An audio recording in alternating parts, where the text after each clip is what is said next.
आप देख रहे हैं न्यूज़ सर इंडिया और मैं हूं अरफाज अहमद डैंग। आज हम आपकी मुलाकात करवाने जा रहे हैं असलम चौधरी जी से, जो कि सोशल एक्टिविस्ट हैं। और मुद्दा आज का हमारा रहेगा जिस तरह से एसपीओज़ की अगर हम बात करें, स्पेशल पुलिस ऑफिसर्स जो अपना एक नुमाया रोल जो है अदा करते हैं पुलिस डिपार्टमेंट में, और कहीं ना कहीं देखने में ये आता है कि बेइंसाफ़ी और इनजस्टिस, अगर हम जो वर्ड यूज़ करें तो गलत नहीं होगा, बेल्ट फोर्स में अगर कहीं इनजस्टिस हो रहा है, कोई एक ऐसा तबका है तो वो एसपीओज़ का ही है। अभी तक उनके साथ जो है इंसाफ करने में कहीं ना कहीं हमारी गवर्नमेंट जो है नाकामयाब हुई है। हालांकि थोड़ी सी कुछ तनख्वाहें उनकी बढ़ाई गई थी, लेकिन महंगाई के हिसाब से अभी उस हद तक नहीं है कि वो अपने फैमिली को, अपने बाल बच्चे को, अपने माँ बाप का बोझ, अपने बच्चों का बोझ अपने कंधों पे उठा सकें। अभी भी वो दूसरों पे ही निर्भर हैं कहीं ना कहीं। और हमारे साथ बातचीत करने के लिए असलम चौधरी जी हैं, जो कि सोशल एक्टिविस्ट हैं। इनसे हम बात करते हैं। जी सर, स्वागत है आपका न्यूज़ सर इंडिया में। स्वागत। सर, क्या कहेंगे जिस तरह से अगर हम एसपीओज़ की बात करें तो एसपीओज़ के साथ कहीं ना कहीं अभी भी जो है इनजस्टिस देखने को मिल रहा है, और जितना हमारी बातचीत जो एसपीओज़ के साथ होती है वो अभी भी कहीं ना कहीं काफ़ी परेशान हैं। उनको जो तनख्वाहें जो हैं उस मुताबिक नहीं मिलती हैं कि वो अपने फैमिली का बोझ जो है अपने कंधों पे उठा सकें। जी अफराज भाई, ये जो एसपीओ का मसला है ये तो बहुत देर से चल रहा है। ये डेली विज़न है, पुलिस वाले जो डेली विज़न में एसपीओज़ हैं, तो महंगाई के हिसाब से देखा जाए अगर 6,000 रुपये से शुरू होता है तो 18,000 रुपये ख़त्म होगा। 3 साल के बाद फिर थोड़ा 9,000 हो जाएगा, फिर आस्ता आस्ता बढ़ेगा। महंगाई के हिसाब से देखें, अगर बच्चों की स्कूल की फ़ीस और वर्दी वगैरह हो गई, कपड़े वगैरह हो गए, ये लाना हो तो उनके लिए बहुत मुश्किल है, और उनके साथ जो है बहुत बेइंसाफ़ी हो रही है। हमारी गवर्नमेंट को करना चाहिए, इनके लिए कुछ कम से कम सोचना चाहिए। एसपीओ जो है बहुत परेशान है, उनके घर वाले भी परेशान हैं। आप समझो कि 6,000 से आज क्या आता है, बच्चों की किताब भी नहीं आई, स्कूल की फ़ीसें फिर परेशान, और एक उनके साथ बहुत बेइंसाफ़ी होती है।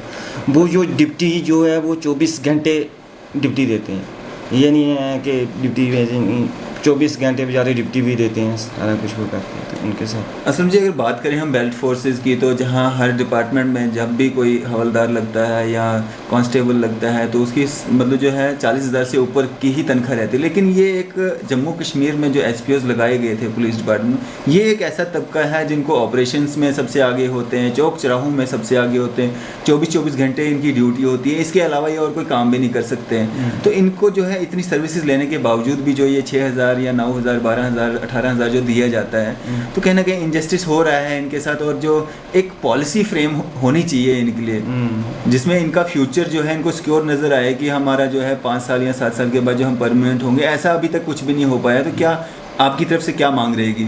मेरी तरफ से यही मांग रहेगी कि कम से कम इनके साथ इंसाफ किया जाए, तो इनको जल्दी से जल्दी जो है इनको परमानेंट किया जाए। जहाँ इसमें कोई पीरियड रखें कि कम से कम जब 5 साल हो जाए, 10 साल हो जाए, 10 साल तो बहुत ज़्यादा हो जाए, 5-6 साल के बाद इनको जो है पक्का कर देना चाहिए।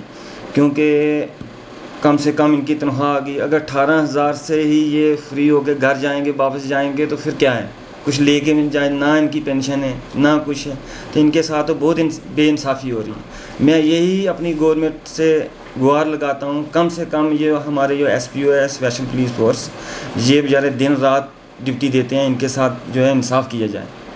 सर, असलम जी, अगर हम आपकी बात करें तो क्या आप कोई कोशिश करेंगे इन एसपीओज़ की आवाज़ को और ज़्यादा बुलंद करने की, या कोई बातचीत किसी आला ऑफिसर से करने की?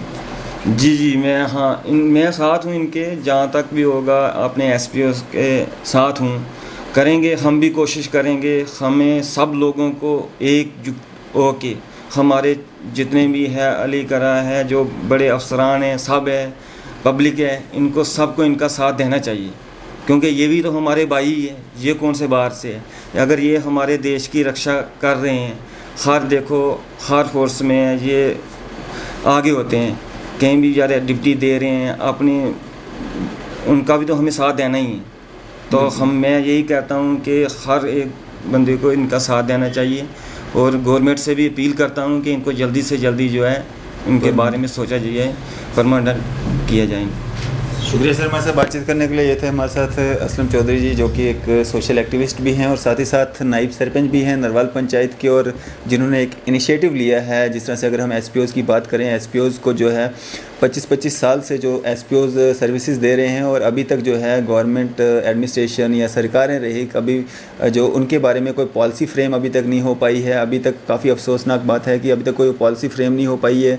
हालांकि इतने बड़े बड़े दावे किए जाते हैं, जब इलेक्शंस में ये लीडरान उतरते हैं तो बड़े बड़े वादे किए जाते हैं, लेकिन ये एसपीओज़ जो हैं 35,000 एसपीओज़ जो हैं, उनकी फैमिलीज़ का जो सारा बोझ उन एसपीओज़ पे है, और वो किस तरह से अपनी फैमिलीज़ को चलाते होंगे, किस तरह से जो उनका रख रखाव करते होंगे, उस तरफ क्या कारण है कि ध्यान जो है हमारी एडमिनिस्ट्रेशन का, हमारे पॉलिटिशियंस का क्यों नहीं जाता है, क्यों इनजस्टिस जो है इस बेल्ट फोर्स के साथ हो रहा है। और उम्मीद करेंगे कि कहीं ना कहीं जो ये जो हमारी एडमिनिस्ट्रेशन है, पॉलिटिशियंस हैं, या हमारी जो सेंट्रल गवर्नमेंट है, वो एक इनिशिएटिव ले और एक जो पॉलिसी फ्रेम जो है एसपीओज़ के लिए भी करे, ताकि इन एसपीओज़ को जो अपने देश की रक्षा, अपने जम्मू कश्मीर की रक्षा करने में एक गर्व महसूस होता भी है और होगा भी, और अच्छे से और जज्बे से जो है ये लोग अपना काम जो है उसको सरअंजाम दें। और आने वाला जो टाइम है, समय है, जो 5 साल या 7 साल का एक टाइम पीरियड बांधा जाए, ताकि इनको लगे कि हाँ 5 साल 7 साल के बाद जो है इस सख्ती के बाद जो है हमें जो है फ्यूचर में हमारे भविष्य जो है, हमारे बच्चों का भविष्य जो है वो संवरेगा, वो अच्छा बनेगा। तो इसी सब पे बातचीत हम कर रहे थे चौधरी असलम जी से। फ़िलहाल हमें दीजिए इजाज़त। मैं Arfaz Ahmad Dang, news sir India के लिए अदरीस मोहम्मद के साथ।